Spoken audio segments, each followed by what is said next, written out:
It's funny, as the president of the Dollywood company, I often get asked, do you ever stand still?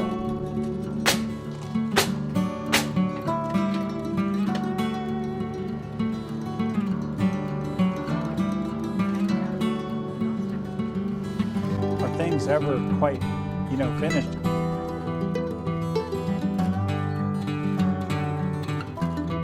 Part of the Pershing culture and what we talk about is constantly improving, and I don't think we're ever going to get finished improving our campus. It's going to always be a constant journey and evolution, and the entertainment program and the offering that we have, obviously From the Heart is a great example of that, a new show that we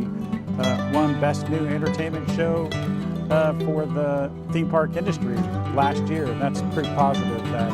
we're not standing